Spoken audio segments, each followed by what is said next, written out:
Okay, so you guys are here. Outstanding.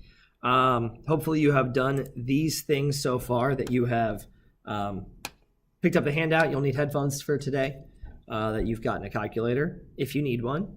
You'll need your notebook or some pieces of paper to be able to take some notes while you take a look at some of these videos, or to do some scratch work on the side. If you want to start watching these videos, the videos are optional, and completing the lessons or the exercises is probably a better word for that, is required. We'll talk about those requirements in just a second. So if everybody would please take a look, go ahead and take a look at your checklist that you have. This is just the top half, but you'll notice there are grade requirements. We'll talk about those at the end of this video. So you'll see there are these sections: basic probability, probability models, compound events and sample spaces, and comparing and sampling populations. Those are the four sections that I'm going to be referring to today.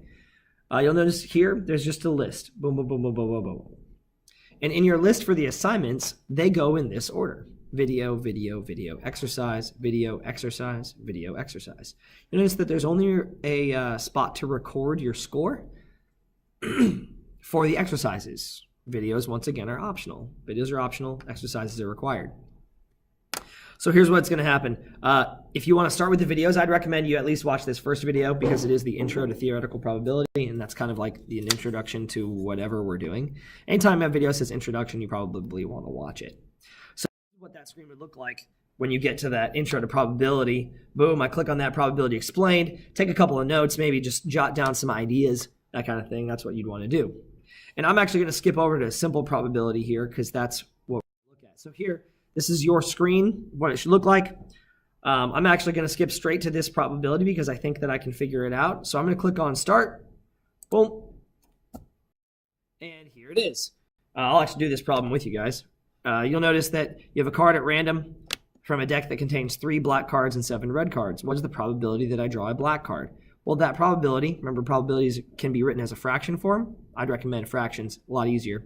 Probability would be 3 black cards out of a total of 7 plus 3, which is 10 cards. So I would literally write 3 over 10. Enter that in my calculator, or into my answer. And Khan is totally cool with you typing that in as a fraction. So I would definitely recommend doing that. So click that in, click check, and you're good to go. Now, I went through this like I got an 86. I missed one on purpose just to help you guys out. So when you take a look at that 86, you head back to your checklist, and you'll write in, right here, practice simple probability 86. And then move on. You can either watch the next video, or you can skip to the next practice. So here, I'm back to that screen. Notice there are no more exercises. I can watch the next video if I want, or I can click on next, and I can go to the next exercise, experimental probability, which I am actually going to do that one for you real fast. So I'm going to click on experimental probability. But here's experimental probability. So based on this data, what is a reasonable estimate of the probability that Todd runs more than 15 kilometers tomorrow? So notice I just count up the number of spaces. So 1, 2, 3, 4, 5 out of a total of 5, 6, 7, 8, 9, 10, 11, 12, 13. So there are 5 in here out of a total of 13. So I come down here and I select C. And I got it right, just because I already know that I got it right. So C would be the answer to this one. So through that whole one, I got an 86 again. I missed one on purpose so that you guys could see how that works. So I got an 86 on experimental probability. I go back to my sheet. I have an 86 already on the first one, and now I come down to here and I write in 86. So that's kind of the process for how you're going to do all of these. This is what you're going to do from start to finish. Those go through, and you can skip to the exercises, or if you need to, watch the video. It's a really great thing. The videos are very helpful. If you want to watch them, you can. You do not have to, but you can. All right. So when you get done, so this is the bottom part of the handout that you picked up. Notice I've got the 86, and I got a 71 here. I got 100 on this one, then I got an 86. And now I'm ready to take this quiz. So notice it's over basic probability and probability models. So the basic probability was the first section. Probability models is the second section. You do that, and now you're ready to take this quiz. I think there's 5 questions on it. So quiz time. You're ready to take that quiz now. You need to go back to your screen, find the assignments, keep on clicking next until you see quiz 1 for statistics and probability. That's the quiz you'll take, okay? Notice that corresponds to quiz 1 on your checklist, on your con checklist, okay? So you'll take that quiz and then you'll just move on, keep on going through the list. When you're done with that, you'll be ready for compound events and sample space, and you'll just be able to continue going.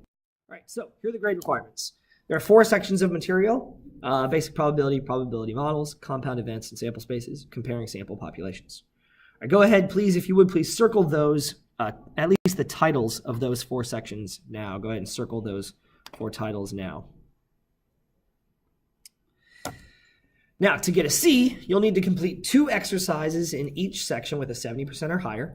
Complete both quizzes with a 60% or higher. So quiz 1 and quiz 2 with 60% or higher.